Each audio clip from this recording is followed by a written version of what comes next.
नमस्कार दोस्तों, कैसे हो आप सभी। आई होप कि आप अच्छे होंगे, आपकी पढ़ाई अच्छे से चल रही होगी। आज हम 12th के स्टूडेंट्स के लिए फिजिक्स से रिलेटेड वीडियो लेकर आए हैं। राजस्थान बोर्ड के स्टूडेंट्स के लिए बोर्ड परीक्षा 2026 को ध्यान में रखते हुए महत्वपूर्ण प्रश्नोत्तर की सीरीज स्टार्ट कर रखी है और इस सीरीज का आज हम 11वां वीडियो लेकर आए हैं। इससे पहले हमने पहले चैप्टर से 11वें चैप्टर तक के इंपॉर्टेंट क्वेश्चंस देख लिए थे। इस वीडियो में 11वां चैप्टर विकिरण एवं द्रव्य की द्वैत प्रकृति से रिलेटेड इंपॉर्टेंट क्वेश्चंस यहां पर देखेंगे, समझेंगे। हमने बोर्ड परीक्षा 2026 को ध्यान में रखते हुए राजस्थान बोर्ड के द्वारा जारी ब्लूप्रिंट के अकॉर्डिंग महत्वपूर्ण प्रश्नोत्तर का संकलन तैयार किया है और ब्लूप्रिंट के हिसाब से ही इन क्वेश्चंस को हम आपके लिए लेकर आए हैं। इस चैप्टर से एक वस्तुनिष्ठ प्रश्न पूछा जाएगा जो कि आधे अंक का होगा। साथ में यहां पर 2 रिक्त स्थान वाले प्रश्न पूछे जाएंगे, 1 अंक के, एक अति लघुतरात्मक 1 अंक का, साथ में एक लघुतरात्मक प्रश्न भी पूछा जाएगा 1.5 अंक का। कुल मिलाकर इस चैप्टर में से 5 क्वेश्चन पूछे जाएंगे जो कि 4 अंक के होने वाले हैं। तो ये जो चैप्टर है वो काफी महत्वपूर्ण चैप्टर है। विगत वर्षों के पेपर को देखते हुए मैं आपको यहां पर बता दूं कि इस चैप्टर में से कम एक न्यूमेरिकल क्वेश्चन अवश्य ही पूछा जाएगा। हो सकता है कि वो आपको एमसीक्यू में मिल जाए, फिल इन द ब्लैंक्स में मिल जाए, हो सकता है वो 1.5 अंक वाला प्रश्न भी न्यूमेरिकल क्वेश्चन हो। तो इस चैप्टर से रिलेटेड जो भी न्यूमेरिकल क्वेश्चन बनते हैं आप लोगों को अच्छे से तैयार करने हैं, अच्छे से उनको समझने हैं। मैंने इस वीडियो में भी बहुत सारे न्यूमेरिकल क्वेश्चन इस चैप्टर से ऐड किए हैं। जो पॉसिबिलिटी बनती है सारी पॉसिबिलिटी यहां पर हमने शामिल की है। विद्यार्थियों, यदि आप हमारे YouTube चैनल पर नए हैं तो चैनल को सब्सक्राइब कर लीजिए, साथ में बेल आइकन भी दबा दीजिए ताकि आपको आगे की वीडियोस के नोटिफिकेशन मिलते रहे। बिना किसी देरी के आज के इस वीडियो को स्टार्ट करते हैं। सबसे पहले हम MCQ क्वेश्चंस लेंगे, मल्टीपल चॉइस वाले क्वेश्चंस लेंगे। पहला क्वेश्चन देखिए विद्यार्थियों, क्या है? प्रकाश विद्युत समीकरण। इनमें से प्रकाश विद्युत समीकरण क्या है? क्योंकि जो प्रकाश विद्युत समीकरण है वो विभिन्न रूपों में लिखी जा सकती है, तो आपको उसका एक तरीका, जो मूल तरीका है वो ध्यान में रखना है ताकि सही इक्वेशंस को आप पहचान सके।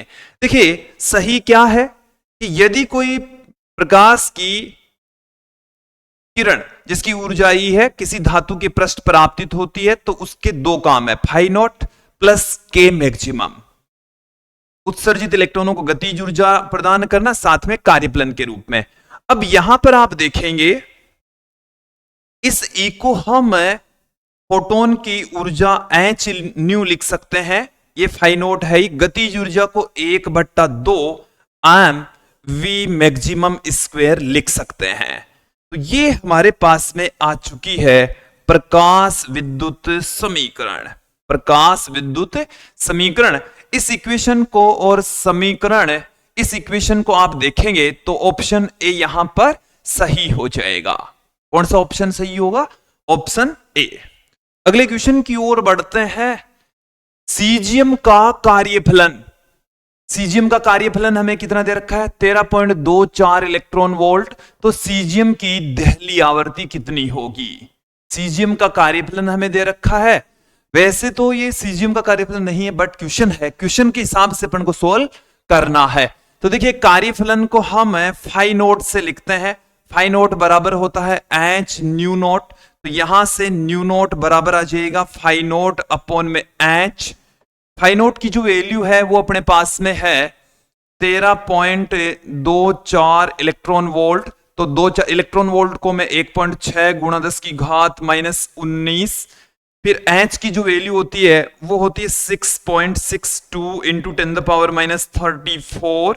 यहां से हम कैलकुलेशन करेंगे।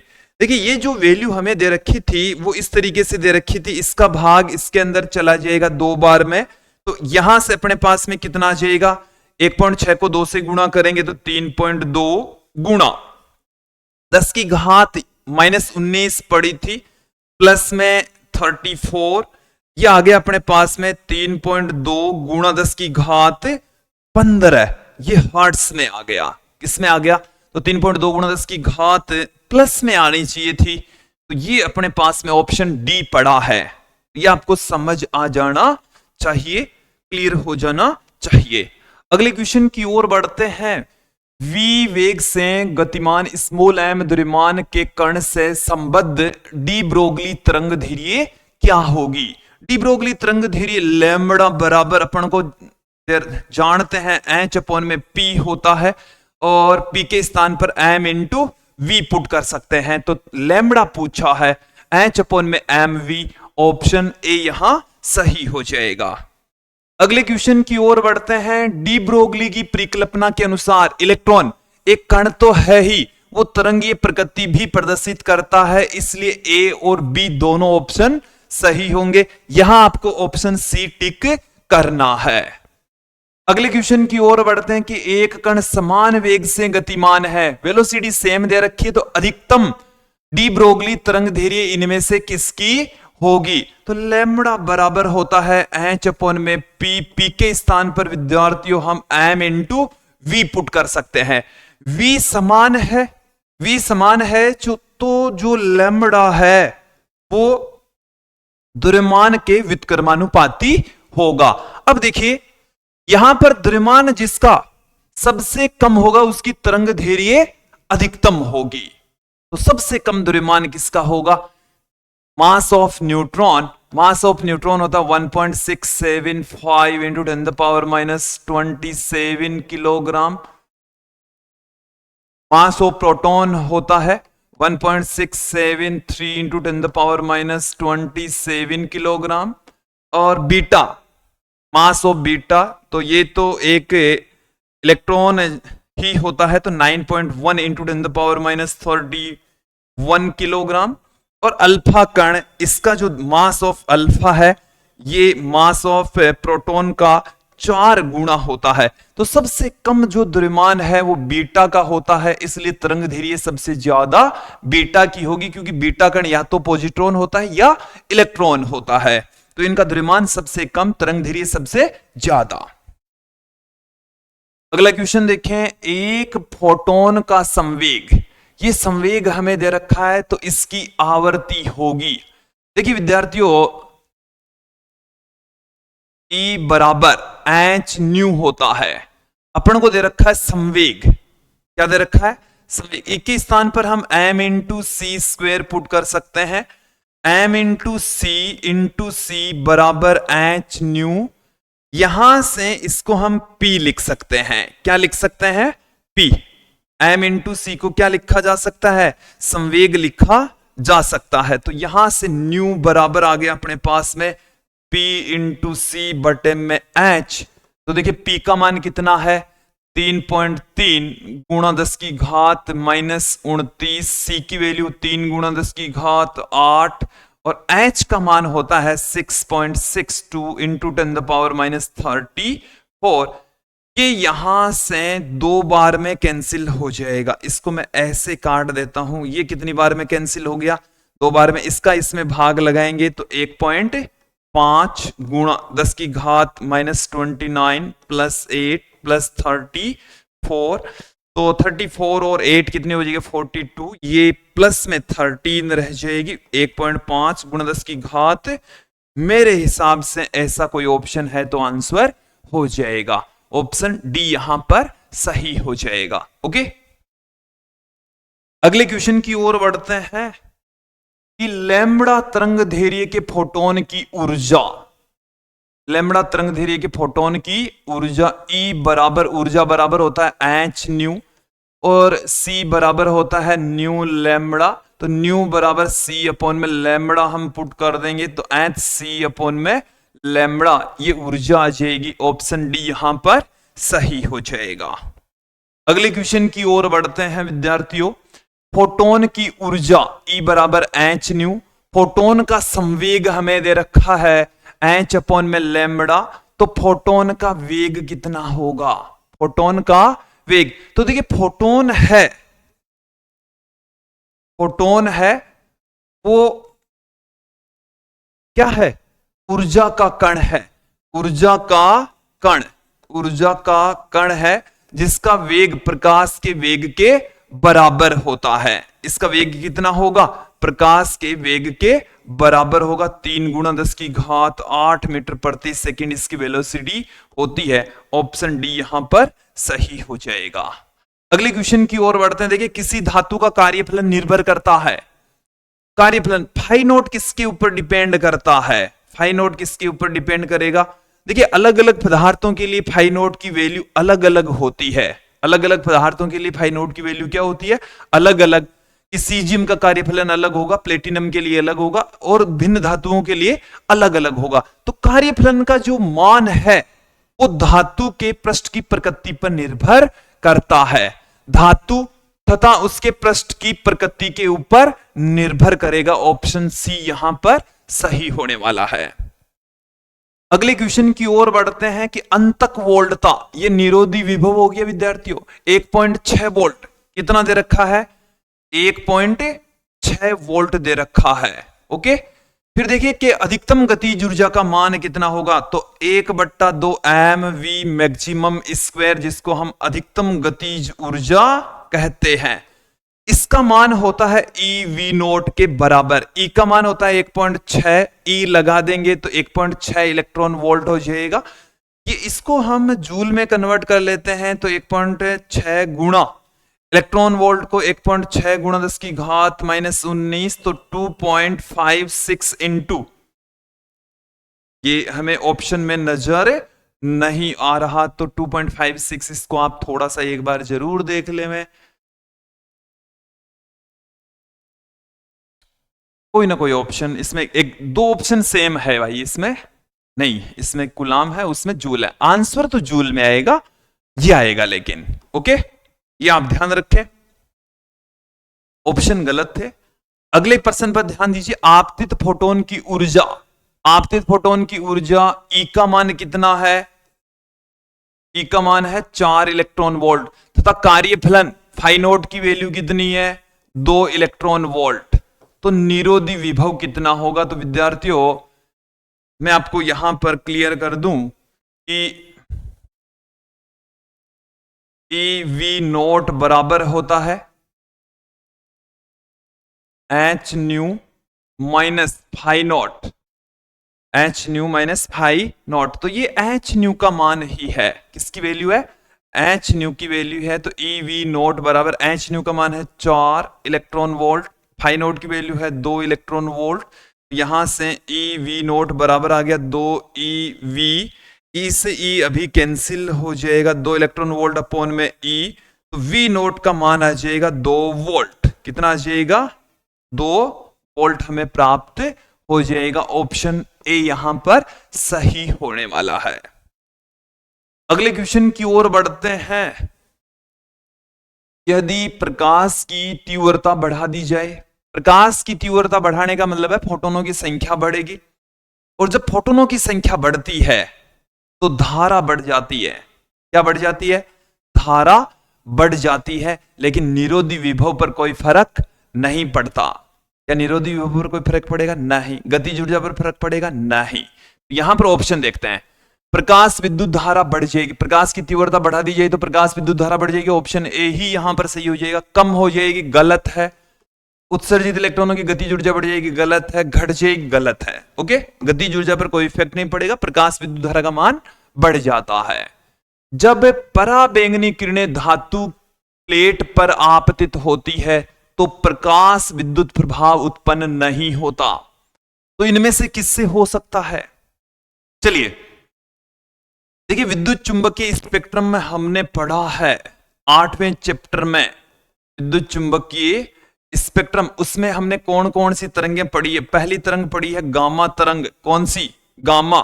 दूसरी पढ़ी है अक्स, तीसरी पढ़ी है पराबैंगनी किरणें, पराबैंगनी किरणें, चौथी हमने पढ़ी है दृश्य प्रकाश किरणें, पांचवी हमने पढ़ी है अवरक्त किरणें, अवरक्त किरणें, छठवीं हमने पढ़ी है सूक्ष्म और सातवीं पढ़ी है हमने रेडियो। सातवीं क्या पढ़ी है? रेडियो तरंगे। अब विद्यार्थियों यदि हम इधर से इधर चलें तो लैम्बडा बढ़ता है, लैम्बडा बढ़ता है और न्यू घटता है। आवृत्ति क्या होती है? आवृत्ति घटती है, कम होती है। आवृत्ति क्या हो रही है? घटती है। आवृत्ति घटती, इसका मतलब सबसे ज्यादा जो आवृत्ति है वो गामा तरंगों की है। इसमें यदि प्रकाश, पराबैंगनी किरणों का प्रकाश आपतित हो रहा है, ठीक है, इससे तो और भी कम आवृत्ति है इन सब की। इस प्रकाश को आपतित करवाएंगे तो वहां से प्रकाश विद्युत प्रभाव की घटना घटित नहीं होगी। प्रकाश विद्युत प्रभाव की घटना के लिए आवृत्ति का मान दहली आवृत्ति से अधिक होना चाहिए। तो इस आवृत्ति पर प्रकाश का आपतन हो रहा है तो इलेक्ट्रॉनों का उत्सर्जन नहीं हो रहा, प्रकाश विद्युत प्रभाव की घटना घटित नहीं हो रही। तो प्रकाश विद्युत प्रभाव के लिए आवश्यक है कि इससे ज्यादा आवृत्ति रखें। या तो अक्स वाली हो सकती है या क्या हो सकती है? गामा हो सकती है। तो इसमें अक्स और गामा में से अक्स दे रखा है। क्या दे रखा है? अक्स दे रखा है। तो ऑप्शन ए यहां पर सही होने वाला है। अगले क्वेश्चन की ओर बढ़ते हैं। प्रकाश विद्युत प्रभाव के कारण धातु पृष्ठ से उत्सर्जित इलेक्ट्रॉनों की गतिज ऊर्जा। देखो गतिज ऊर्जा का जो मान है, गतिज ऊर्जा की जो वैल्यू है वो किस पर निर्भर करेगी? गतिज ऊर्जा का मान आपतित फोटोन की ऊर्जा पर निर्भर करेगी। आपतित फोटोन की ऊर्जा ज्यादा तो उत्सर्जित इलेक्ट्रॉनों की गतिज ऊर्जा भी ज्यादा। तो ये क्या कह रहा है भाई? और तीव्रता पर निर्भर नहीं करती, प्रकाश की तीव्रता पर निर्भर नहीं करती। बिल्कुल सही स्टेटमेंट है। ये कह रहा है प्रकाश की तीव्रता पर निर्भर, आपतित प्रकाश की आवृत्ति पर नहीं, आवृत्ति पर तो निर्भर करती है विद्यार्थी। तो ये स्टेटमेंट क्या है? गलत है। तीव्रता के प्रति लोमानुपाती गलत, समानुपाती गलत, क्योंकि तीव्रता पर तो निर्भर ही नहीं करती। ऑप्शन ए यहां पर सही हो जाएगा। अगले क्वेश्चन की ओर बढ़ते हैं। गतिमान फोटोन का द्रव्यमान होता है। देखिए फोटोन का विराम द्रव्यमान तो शून्य होता है, लेकिन गतिमान अवस्था में द्रव्यमान कितना होता है? अपने पास में आइंस्टीन के द्रव्यमान ऊर्जा संबंध से E बराबर mc स्क्वेयर और प्लांक के क्वांटम मॉडल से E बराबर h न्यू। तो यहां से mc स्क्वेयर बराबर हम h न्यू बराबर पुट कर देंगे तो m बराबर आ गया h न्यू अपॉन में c स्क्वेयर। ये द्रव्यमान आ गया। ये क्या आ गया है? द्रव्यमान h न्यू अपॉन में c स्क्वेयर। ये h न्यू अपॉन में c स्क्वेयर है। थोड़ा सा इसको अच्छे से देख ले, समझ ले। अगले क्वेश्चन को देखें। प्रकाश विद्युत प्रभाव के प्रयोग में प्रकाश, आपतित प्रकाश की आवृत्ति न्यू और निरोधी विभव v नॉट के बीच में खींचे गए ग्राफ का ढलान होता है। खींचे गए ग्राफ का ढलान क्या होगा? हमें यहां पर ग्राफ पूछा है। तो देखिए विद्यार्थियों, हम क्या जानते हैं? हम जानते हैं, देखो क्या क्या जानते हैं। हम जानते हैं ई वी नॉट बराबर H nu minus H new not. यहां से v नोट बराबर h अपॉन में e new minus h new naught upon में e। हम रेखा के समीकरण y बराबर mx प्लस c से इसको कंपेयर कर देते हैं। इन दोनों को हम क्या कर लेते हैं? कंपेयर कर लेते हैं। y बराबर क्या होता है? mx प्लस c होता है। तो यहां पर आप देखेंगे, कंपेयर करेंगे तो रेखा का ढाल, रेखा का ढाल, जो रेखा का ढाल है जिसको हम स्मॉल m से रिप्रेजेंट करते हैं, कंपेयर करेंगे तो h अपॉन में e आ जाएगा। ऑप्शन ए यहां सही हो जाएगा। अगले क्वेश्चन की ओर बढ़ते हैं। देखिए विद्यार्थियों, क्या है अगला प्रश्न कि निम्नलिखित कण एक ही वेग से गति कर रहे हैं तो अधिकतम तरंगदैर्घ्य किसकी होगी जिसका द्रव्यमान कम होगा? क्योंकि लैम्बडा है वो क्या होता है? h अपॉन में p, और p के स्थान पर हम क्या जानते हैं? m into v। v यदि एक समान है, v यदि कांस्टेंट है सभी का, तो लैम्बडा क्या हो जाएगा? द्रव्यमान के व्युत्क्रमानुपाती हो जाएगा। यहां से द्रव्यमान सबसे कम किसका है? इसका द्रव्यमान सबसे कम है, इसका ज्यादा होता है, इसका ज्यादा, इसका ज्यादा, तो बीटा कण या इलेक्ट्रॉन की तरंगदैर्घ्य ज्यादा होगी क्योंकि इसका द्रव्यमान सबसे कम होता है। अगला क्वेश्चन देखें। किसी कण का संवेग दोगुना कर दिया जाए तो इसकी डी ब्रोगली तरंगदैर्घ्य क्या हो जाएगी? डी ब्रोगली तरंगदैर्घ्य लैम्बडा बराबर होता है h अपॉन में p, और p क्या कर दिया जाए? P डैश बराबर 2P, तो लैम्बडा डैश बराबर आ जाएगा H अपॉन में P डैश, और P डैश की वैल्यू है पहले से दुगुनी है तो अपने पास में आ जाएगा ये लैम्बडा, तो लैम्बडा आधा हो जाएगा, लैम्बडा क्या हो जाएगा आधा, लैम्बडा बाई 2 हो जाएगा। तरंग दैर्घ्य क्या हो जाएगी, पहली तरंग दैर्घ्य से आधी हो जाएगी। तो विद्यार्थी ये तो थे कुछ MCQ वाले प्रश्न, अब हम बात करेंगे कुछ फिल इन द ब्लैंक्स वाले क्वेश्चंस के बारे में। पहला प्रश्न देखें, फोटोन का विराम द्रव्यमान शून्य होता है, फोटोन का विराम द्रव्यमान कितना होता है, शून्य, तथा इसका चक्रण 1 होता है, इसका चक्रण कितना होता है 1। देहली आवर्ती पर निरोधी विभव, देखो देहली आवर्ती पर निरोधी विभव कितना हो जाएगा, EV नोट बराबर H nu minus new note, ये प्रकाश विद्युत समीकरण से। अब यदि यहां पर V का मान V नोट के बराबर है तो V नोट न्यू का मान न्यू नोट के बराबर है, आवर्ती है वो देहली आवर्ती के बराबर है, तब निरोधी विभव का मान कितना हो जाएगा, शून्य हो जाएगा, कितना हो जाएगा, शून्य। ओके,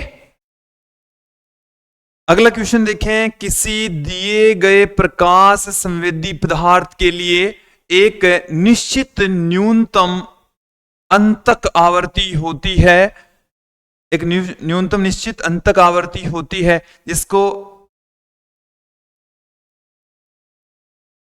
कहते हैं, जिसके नीचे प्रकाशिक इलेक्ट्रॉनों का उत्सर्जन नहीं होता, तो उस आवर्ती को हम कहते हैं देहली आवर्ती। क्या कहते हैं, देहली आवर्ती कहा जाता है। क्या कहा जाता है, देहली आवर्ती कहा जाता है। ओके,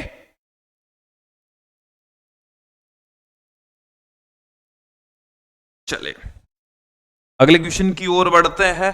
देखिए क्या है हमारा अगला प्रश्न, कि दिए हुए प्रकाश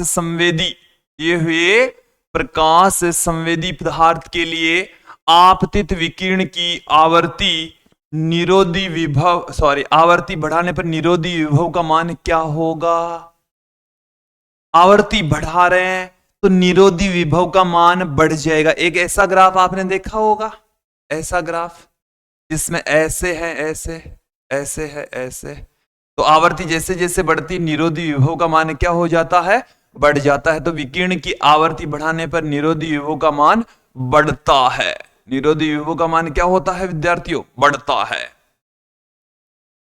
अगले क्वेश्चन की ओर बढ़ते हैं। तापन के द्वारा मतलब गर्म करने पर मुक्त इलेक्ट्रॉनों को पर्याप्त तापीय ऊर्जा देकर धातु से बाहर निकालने की प्रक्रिया तापीय उत्सर्जन कहलाती है। क्या कहलाती है, तापीय उत्सर्जन कहलाती है, तापीय उत्सर्जन कहलाती है। अगला क्वेश्चन देखिए क्या है, प्रकाश ऊर्जा के छोटे छोटे बंडलों के रूप में गमन करता है। ऊर्जा के इस छोटे पैकेट को फोटोन कहते हैं। ऊर्जा के इस छोटे से पैकेट को क्या कहा जाता है, फोटोन कहा जाता है। नेक्स्ट क्वेश्चन देखें, प्रकाश संवेदी सतह से फोटो इलेक्ट्रॉन उत्सर्जन करने के लिए आवश्यक अधिकतम तरंग दैर्घ्य देहली तरंग दैर्घ्य कहलाती है। क्या कहलाती है, देहली तरंग दैर्घ्य, देहली तरंग दैर्घ्य कहलाती है। अगले क्वेश्चन की ओर बढ़ते हैं। फोटोन कण संघट में, देखिए फोटोनों की जो संघट होती है, टक्कर होती है, वो प्रत्यास्थ संघट होती है। कौन सी संघट होगी, प्रत्यास्थ संघट, प्रत्यास्थ टक्कर होती है। और प्रत्यास्थ टक्कर के अंदर संवेग और ऊर्जा दोनों ही संरक्षित रहते हैं। संवेग और ऊर्जा दोनों ही क्या रहेंगे, संरक्षित रहेंगे। अगला क्वेश्चन देखें, फोटोन के आघात से फोटो इलेक्ट्रॉन निकलने में लगा समय अल्प होता है, लगभग शून्य होता है। 10⁻⁻⁹ सेकंड का समय लगता है, लगभग 0 समय लगता है। अगला क्वेश्चन देखें, फोटोन का आवेश शून्य होता है क्योंकि फोटोन उदासीन कण होता है, तो इसका आवेश कितना होगा, 0 0। अगले क्वेश्चन की ओर बढ़ते हैं कि यदि दो कणों का समान है तो उनकी डी ब्रोगली तरंग दैर्घ्य भी समान होगी। H अपॉन में P, P यदि समान है तो लेमड़ा भी समान होगा। पी समान है तो क्या होगा, लेमड़ा भी समान होगा। तो यहां पर क्या आएगा, पी का मतलब क्या हो गया, संवेग। पी का मतलब क्या हो गया, संवेग हो गया है।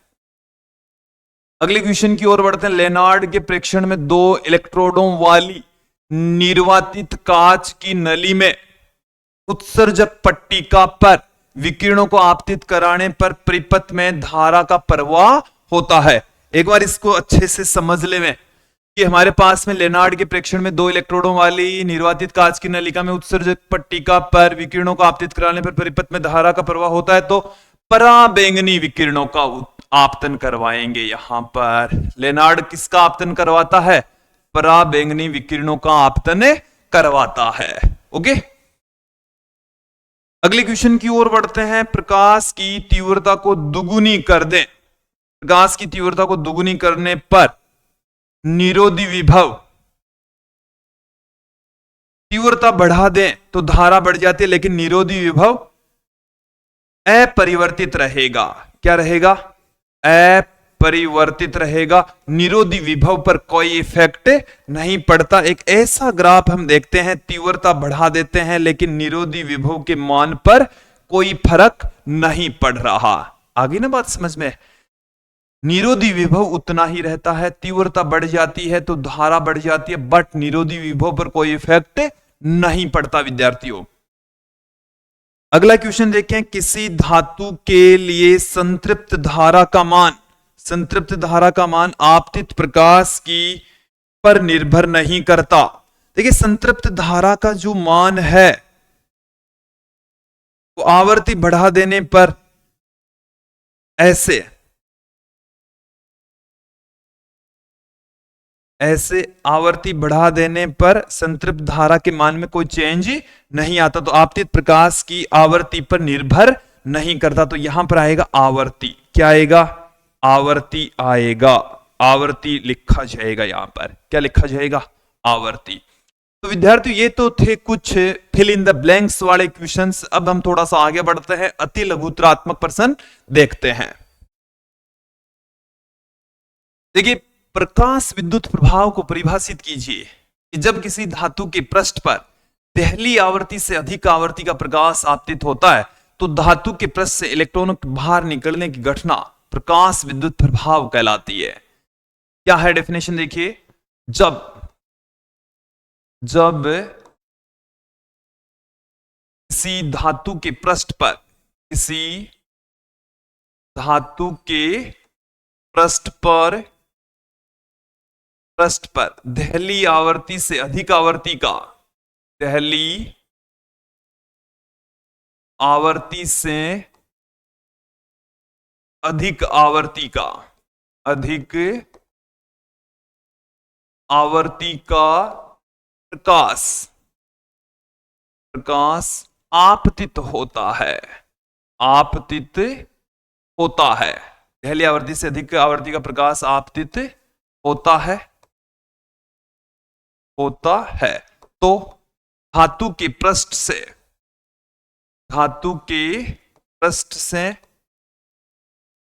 से इलेक्ट्रॉनों का बाहर निकलना, इलेक्ट्रॉनों का बाहर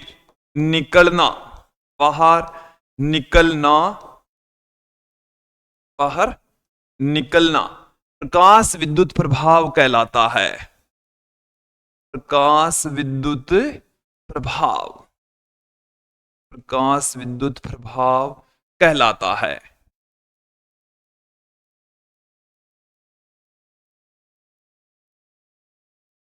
नेक्स्ट क्वेश्चन देखिए कि दहली आवर्ती किसे कहते हैं। दहली आवर्ती किसे कहते हैं, कि धातु की पृष्ठ पर आपतित प्रकाश की वह न्यूनतम आवर्ती जिससे धातु के पृष्ठ से इलेक्ट्रॉनों का उत्सर्जन प्रारंभ हो जाए, दहली आवर्ती कहलाती है। देखिए डेफिनेशन क्या है, धातु के पृष्ठ पर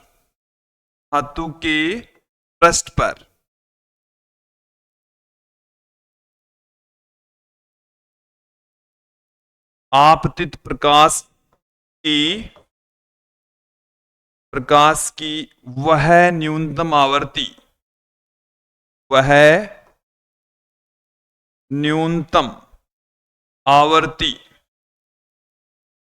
जिस पर धातु के पृष्ठ से, जिस पर धातु के पृष्ठ से इलेक्ट्रॉनों का उत्सर्जन, पृष्ठ से इलेक्ट्रॉनों का उत्सर्जन, इलेक्ट्रॉनों का उत्सर्जन प्रारंभ हो जाए, इलेक्ट्रॉनों का उत्सर्जन क्या हो जाए, प्रारंभ हो जाए, पहली आवर्ती कहलाती है, पहली आवर्ती कहलाती है, पहली आवर्ती कहलाती है। ओके, नेक्स्ट क्वेश्चन देखिए, कार्यफलन को परिभाषित कीजिए। कार्यफलन क्या है? तो किसी धातु के पृष्ठ से इलेक्ट्रॉनों को बाहर निकालने के लिए आवश्यक न्यूनतम ऊर्जा कार्यफलन या दहली ऊर्जा कहलाती है। तो क्या है डेफिनेशन? किसी धातु के पृष्ठ से, किसी धातु के पृष्ठ से इलेक्ट्रॉनों को बाहर निकालने के लिए आवश्यक न्यूनतम ऊर्जा, इलेक्ट्रॉनों को बाहर निकालने के लिए आवश्यक न्यूनतम ऊर्जा, निकालने के लिए आवश्यक न्यूनतम ऊर्जा, आवश्यक न्यूनतम ऊर्जा, न्यूनतम ऊर्जा कार्यफलन कहलाती है। इसको हम दहली ऊर्जा भी कहते हैं। इसको और क्या कहा जाता है? दहली ऊर्जा कहलाती है, कहलाती है। ओके, नेक्स्ट क्वेश्चन देखिए आप, आइंस्टीन का प्रकाश विद्युत समीकरण लिखिए। देखो E बराबर होता है I नॉट प्लस के मैक्सिमम, के मैक्सिमम। E बराबर, हम E के स्थान पर क्या पुट कर सकते हैं? H न्यू बराबर H new not plus 1/2 m V maximum square. और इसको हम ऐसे भी लिख सकते हैं 1/2 m V मैक्सिमम स्क्वायर बराबर H nu minus new not. और ये वाली जो वैल्यू है वो EV नॉट के बराबर भी होता है। तो इस तरीके से भी इसको पुट किया जा सकता है। ओके, आगे बढ़ते हैं, अगला क्वेश्चन देखते हैं क्या है। कार्यफलन को परिभाषित कीजिए, डी ब्रोगली की परिकल्पना लिखिए। कार्यफलन तो वही आ गया, डी ब्रोगली की परिकल्पना 3 और 4 नंबर, ये ठीक है। डी ब्रोगली की परिकल्पना देख लेते हैं। आप क्या देख लेते हैं? डी ब्रोगली की परिकल्पना। डी ब्रोगली की परिकल्पना आप देखिए क्या है। डी ब्रोगली ये कहते हैं कि जिस प्रकार से प्रकाश की तरंग प्रकृति के साथ में कणीय प्रकृति होती है, ठीक उसी प्रकार से गतिशील द्रव्य कण की भी कणीय प्रकृति के साथ में तरंगीय प्रकृति भी होनी चाहिए। देखिए क्या है, इस परिकल्पना के अनुसार जिस प्रकार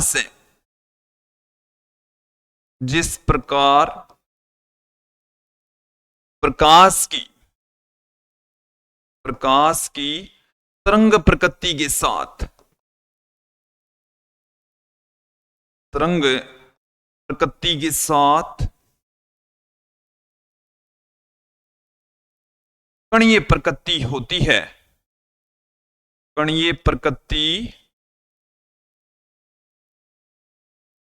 होती है, ठीक उसी प्रकार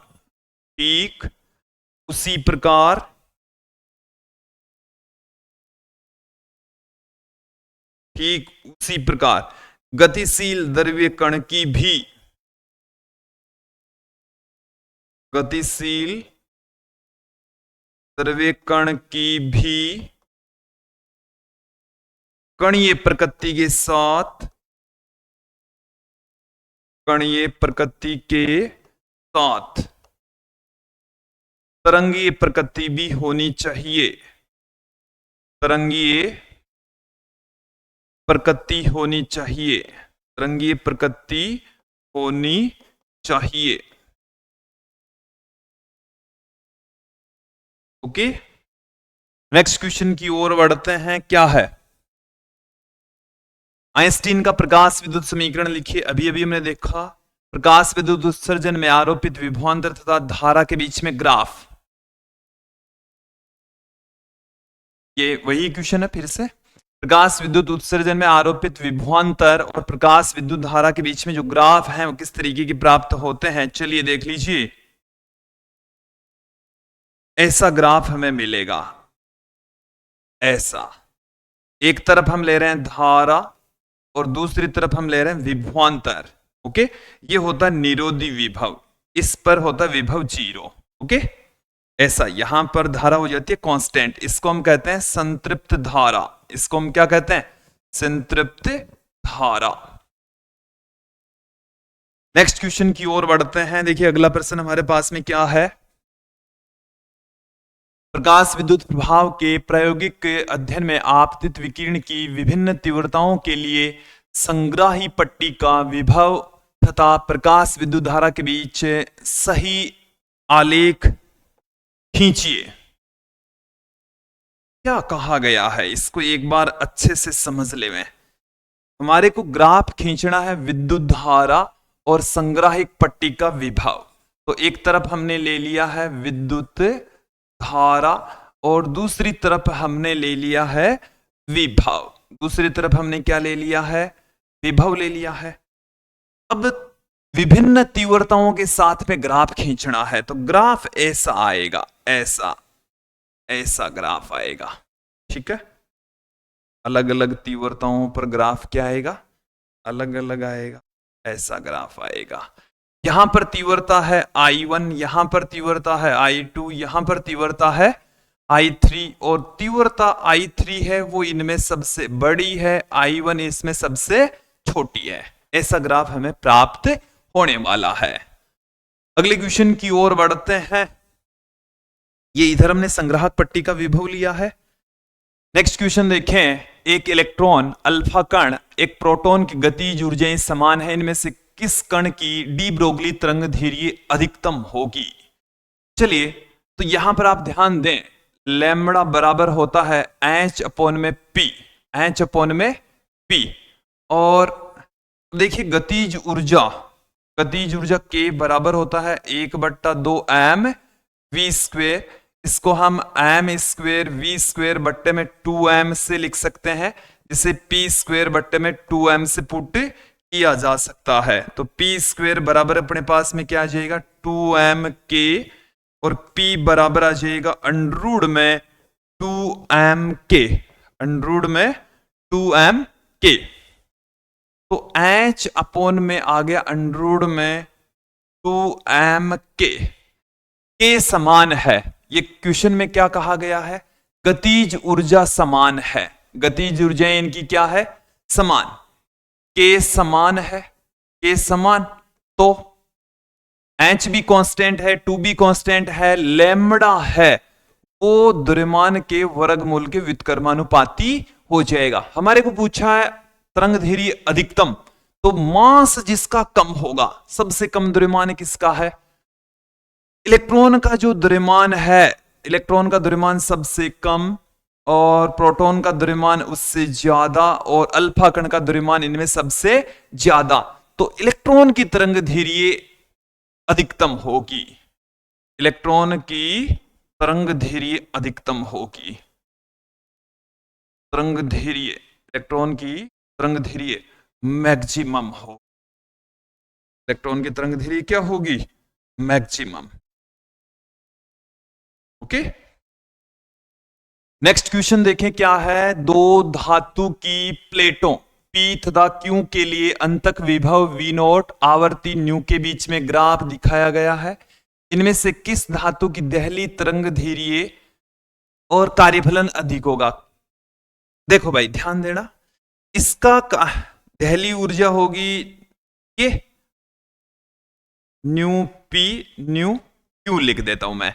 अब देखिए हमारे को कार्यफलन पूछा है, तो कार्यफलन जिसकी दहली आवृत्ति अधिक होगी, तो जिसकी दहली आवृत्ति Q की अधिक है, दहली आवृत्ति Q की अधिक है, तो Q का कार्यफलन अधिक होगा, Q का कार्यफलन भी क्या होगा, अधिक होगा, क्योंकि कार्यफलन फाई नॉट बराबर होता है एच न्यू नॉट। तो जिसकी आवर्ती अधिक होगी उसका कार्यफलन भी अधिक होगा, इसकी आवर्ती अधिक होगी उसका कार्यफलन भी क्या होगा, अधिक होगा। अब हमारे को पूछा देहली तरंग धैर्य, देहली तरंग धैर्य किसकी अधिक होगी, तो देहली तरंग धैर्य का मतलब हो गया, देखिए देहली तरंग धैर्य अधिकतम तरंग धैर्य होती है जिस पर इलेक्ट्रॉनों का उत्सर्जन प्रारंभ हो जाए। अधिकतम कितनी से कितनी चाहिए, उससे कम पर तो होगा ही होगा, उससे कम पर होगा। तो देखो जिसकी आवर्ती ज्यादा उसकी देहली तरंग धैर्य कम होगी, तो आवर्ती इसकी ज्यादा है, इसकी देहली तरंग धैर्य कम होगी, इसकी देहली तरंग धैर्य ज्यादा होगी, तो P की देहली तरंग धैर्य अधिक होगी।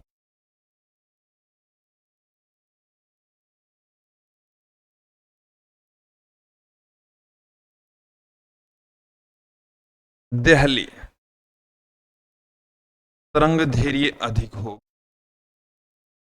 देहली तरंग धैर्य अधिक हो।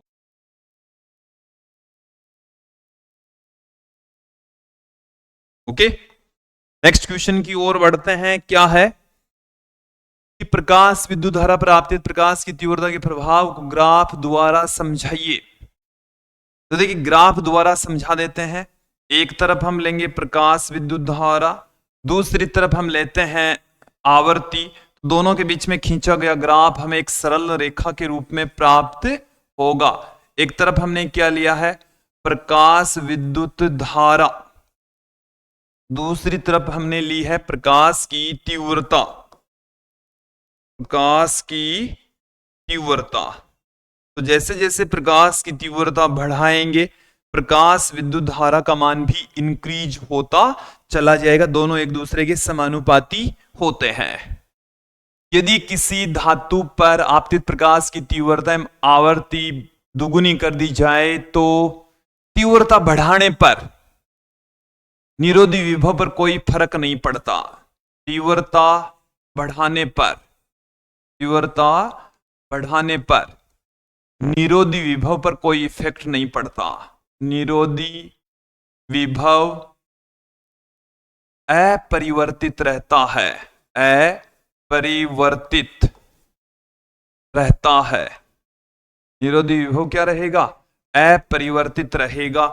फिर यदि हम क्या बढ़ा दें, आवर्ती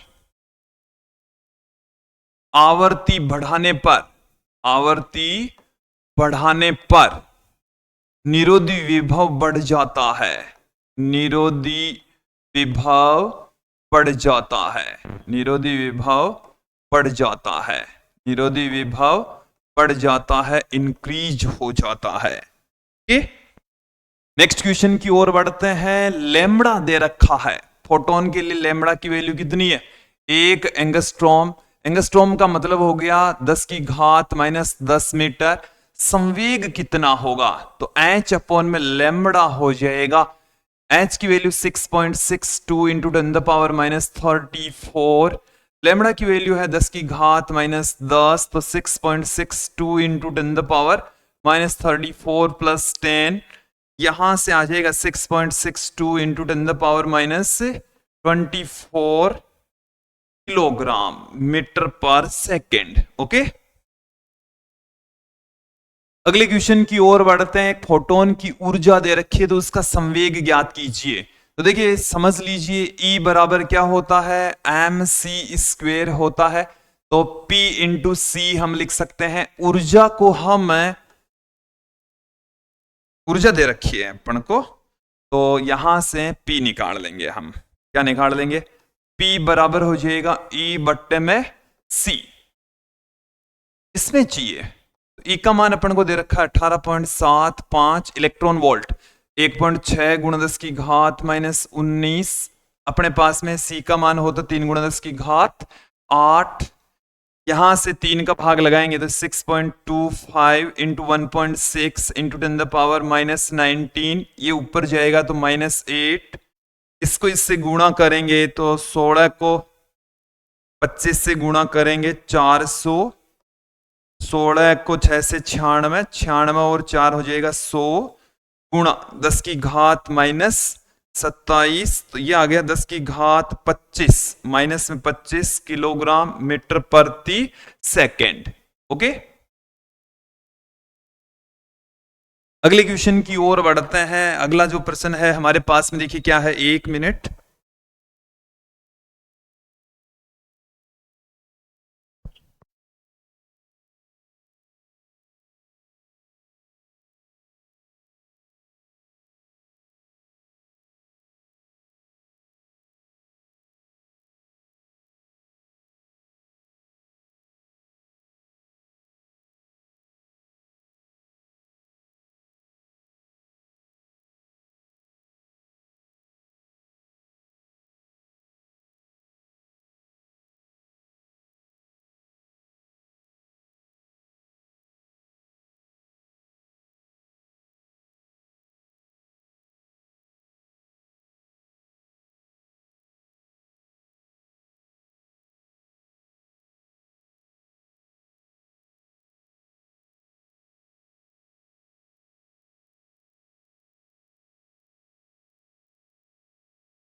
हेलो, हाँ, अगला क्वेश्चन देखें। प्लांक स्थिरांक का मान होता है, एच की जो वैल्यू होती है वो 6.62 इंटू 10⁻34 जूल इंटू सेकेंड होती है। 6.62 into 10⁻34 joule into second.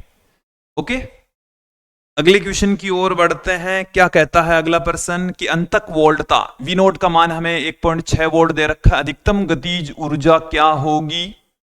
We note बराबर दे रखा है 1.6 वोल्ट, और देखिए ईवी नोट बराबर होता है के मैक्सिमम। हमारे को के मैक्सिमम का मान ही पूछा है, तो इसको हम, तो यह आ जाएगा 1.6 इलेक्ट्रॉन वोल्ट। कितना आ जाएगा? 1.6 इलेक्ट्रॉन वोल्ट में आ जाएगा। ओके, अगले क्वेश्चन की ओर बढ़ते हैं। देखिए क्या है, एक 0.040 किलोग्राम द्रव्यमान की गोली जो कि 1 किलोमीटर प्रति सेकंड की चाल से चलती है, इससे जुड़ी द्रव्य तरंग का डी ब्रोगली तरंग धैर्य ज्ञात कीजिए। हमें द्रव्यमान दे रखा है 0.040 किलोग्राम, वी की वैल्यू हमें दे रखी है 1 किलोमीटर प्रति सेकंड, तो 10 की घात 3 मीटर प्रति सेकंड। लैम्बडा का मान हमें निकालना है जो कि एच अपॉन में पी के बराबर होता है। पी की जगह हम एम इंटू वी लिख सकते हैं। मान रख दीजिए 6.62 इंटू 10⁻34 अपॉन एम का जो मान है वो है 0.04 और वी का मान है वो है 10 की घात 3। यहां से पॉइंट हटा देंगे, यहां से भी हट जाएगा, बराबर में इसका भाग लगा देंगे, तो एक बार में चला गया, 2 6 बार में चला गया, 5 बार में चला गया, 0.5 बार में चला गया, गुणा 10 की घात -37, ये मीटर में आ जाएगा। किस में आ जाएगा? मीटर में। इसको हम 1.655 इंटू 10⁻35 मीटर भी लिख सकते हैं। ओके, विद्यार्थी थोड़ा तेजी से पढ़ा रहे हैं, कोई इश्यू नहीं होना चाहिए। आप आराम से, कोई क्वेश्चन नहीं समझ में आए आराम से पॉज करके देखें। अगले क्वेश्चन की ओर बढ़ते हैं। 3.31 एंगस्ट्रॉम तरंगदैर्घ्य की फोटोन की ऊर्जा की गणना कीजिए। लैम्बडा का मान हमें 3.31 एंगस्ट्रॉम दे रखा है। फोटोन की ऊर्जा ई बराबर होती है एच न्यू। न्यू के स्थान पर हम सी बट्टे में लैम्बडा लिख सकते हैं। चलिए वैल्यू पुट कर देते हैं। 6.62 इंटू 10⁻34, सी का मान होता है 3 गुणा 10 की घात 8। लैम्बडा का मान हमें इस क्वेश्चन में दे रखा है 3.31 एंगस्ट्रॉम। एंगस्ट्रॉम का मतलब हो गया 10 की घात -10। ये इससे कट जाएगा 2 बार में। 2 को 3 से गुणा करेंगे, कितना आ जाएगा? 6 गुणा 10 की घात -34 प्लस में 8 प्लस में 10, ये अपने पास में आ गया 6 गुणा 10 की घात 18। इसमें से कम कर देंगे 18 तो 16 रह जाएगी। कितनी रह जाएगी? 16। ये जूल में आएगा, इसमें आएगा, आंसर जूल में आएगा। ओके। आगे देखें, किसी धातु का कार्यफलन 3.31 into 1.6 into 10 power minus 19 joule है, तो उसकी दहली आवर्ती की गणना हर्ट्स में कीजिए। इसमें निकालनी है हर्ट्स में। देखो फाई नोट का जो मान है वो 3.31 into 1.6 into 10 power minus 19 joule दे रखा है। हमारे को न्यू नोट का मान पूछा है। फाई नोट बराबर होता है एच न्यू नोट, तो यहां से अपने पास में न्यू नोट बराबर क्या आ जाएगा, फाई नोट अपॉन में एच। फाई नोट की वैल्यू पुट कर देते हैं 3.31 into 1.6 into 10 power minus 19। H का मान कितना है 6.62 इंटू 10 पावर माइनस 34। ये इससे दो बार में कट जाएगा, दो का इसमें भाग लगाएंगे तो 0.8 इंटू 10 पावर माइनस 19 प्लस 34, तो ये आ गया 0.8 इंटू 10 पावर 15। ये हर्ट्स में आ गया। इसको आप 8 गुणा 10 की घात 14 हर्ट्स लिख सकते हैं। ओके, ऐसा लिखा जा सकता है। विद्यार्थी इस वीडियो के अंतिम दौर में हम पहुंच चुके हैं। अगला क्वेश्चन क्या है, सीजियम धातु का कार्यफलन 2.12 इलेक्ट्रॉन वोल्ट है, 7 गुणा 10 की घात 14 हर्ट्ज आवर्ती का प्रकाश धातु पृष्ठ पर आपतित होता है, तो इलेक्ट्रॉनों के उत्सर्जन होने लगता है। इलेक्ट्रॉनों के लिए अधिकतम गतिज ऊर्जा और अधिकतम चाल की वैल्यू ज्ञात कीजिए। देखिए कार्यफलन दे रखा है, क्या दे रखा है, कार्यफलन। अधिकतम गतिज ऊर्जा आपको निकालनी है, तो अपन को निकालना पड़ेगा फाई नोट माइनस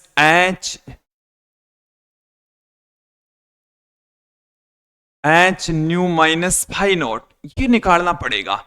एच का मान जानते हैं, न्यू दे रखा है, फाई नोट दे रखा है, और अपन को निकालना है के मैक्सिमम। बट फाई का जो मान दे रखा है वो इलेक्ट्रॉन वोल्ट में दे रखा है, तो आप इसको तो चाहे तो किस में कन्वर्ट कर लीजिए। चलिए मैं यहां पर वैल्यू पुट कर रहा हूं, आप ध्यान देंगे। ए पार्ट निकाल रहे हैं हम, कौन सा, ए। एच का मान होता है 6.62 इंटू 10 पावर माइनस 34, और न्यू का मान होता है 7 गुणा 10 की घात 14 हमें दे रखा है, और ये 2.2 इलेक्ट्रॉन वोल्ट, 2.12 इलेक्ट्रॉन वोल्ट। तो इलेक्ट्रॉन वोल्ट का मतलब हो गया 1.6 गुणा 10 की घात माइनस 19। देखिए क्या आ जाएगा, 7 को इससे गुणा करेंगे 14, 42 और 1 43, 43 ये हो गया 42, 46 हो गया, गुणा 10 की घात माइनस 20, माइनस इसको इससे गुणा करेंगे 32, 3 हासिल की चली जाएगी, 16 और 3 हो गया 19, 32 क्या आ गया, गुणा 10 की घात माइनस 19, क्या आ गया 4.634 into 10 power minus 19 minus 3.292 into 10 power minus 19। यहां से 4.634 minus 3.292 into 10 power minus 19 calculation करेंगे तो अपने पास में क्या आ जाएगी, गतिज ऊर्जा आ जाएगी। चलिए कर ही लेते हैं। देखो इस 4 में से 2 निकालेंगे 2 रह गया, 13 में से 9 निकालेंगे तो 4 रह गया, 5 में से निकालेंगे तो 3 रह गया, 1 रह गया, गुणा 10 की घात माइनस 19, ये जूल में आएगा। के मैक्सिमम किस में आया है, जूल में आ गया। अधिकतम चाल पूछी है, के मैक्सिमम बराबर होता है 1/2 m वी मैक्सिमम स्क्वेयर। यहां से वी मैक्सिमम बराबर हम लिख सकते हैं 2 के मैक्सिमम बट्टे में m का रूट। सबका मान हमें दे रखा है क्वेश्चन में 2 गुणा 1.342 into 10 power minus 19 upon mass of electron 9.1 into 10 power minus 31। Calculation करेंगे तो वी मैक्सिमम आएगा। थोड़ी सी जटिल है कैलकुलेशन, बट आराम से आप कर सकते हैं, इसका आंसर निकाल सकते हैं। अगले क्वेश्चन की ओर बढ़ते हैं। देखिए विद्यार्थी, कुछ क्वेश्चंस हमें दे रखे हैं जो कि बोर्ड एग्जाम में पूछे जा सकते हैं। आइंस्टीन का प्रकाश विद्युत समीकरण हर साल पूछा जाता है, लास्ट ईयर भी पूछा गया था, मॉडल पेपर में भी मौजूद है और इस साल भी आने की उतनी ही संभावना है। ये महत्वपूर्ण है। आइंस्टीन की प्रकाश विद्युत समीकरण आपको हो सकता है एमसीक्यू वाले क्वेश्चन में पूछ ले, 1 नंबर में पूछ ले, 1.5 नंबर में पूछकर आपको प्रकाश विद्युत प्रभाव की व्याख्या भी करवा सकता है। अच्छे से तैयार कर ले इस टॉपिक को। डी ब्रोगली की परिकल्पना भी एक अच्छा प्रश्न है। फोटोन के डेफिनेशन पूछ के उसके गुणधर्म भी पूछे जा सकते हैं। प्रकाश विद्युत प्रभाव की व्याख्या करने में तरंग सिद्धांत की असफलता के 2 कारण आपको पूछे जा सकते हैं। अगले क्वेश्चन की ओर बढ़ते हैं। तरंग धैर्य हमें 4000 एंगस्ट्रॉम दे रखी है। फोटोन के लिए आवर्ती ज्ञात करें, ऊर्जा ज्ञात करें और संवेग ज्ञात करें। तो देखिए फोटोन C बराबर क्या होता है, यहीं पर करता हूं मैं। C बराबर होता है न्यू लैम्बडा और यहां से न्यू बराबर आ जाएगा C अपॉन में लैम्बडा। C का मान होता है 3 गुणा 10 की घात 8। लैम्बडा का मान हमें दे रखा है 4000 एंगस्ट्रॉम, तो 4 गुणा 10 की घात -7, तो ये आ गया 30/4। तो अपने पास में आ गया, कितना आ गया भाई, 30/4 तो 7.5 गुणा 10 की घात 14 हर्ट्ज। और कैलकुलेशन आप कर लीजिएगा। ऊर्जा अपने पास में होगी E बराबर H न्यू। H का मान, चलिए यहां पर करते हैं हम, अब की बार B को यहां कर लेते हैं।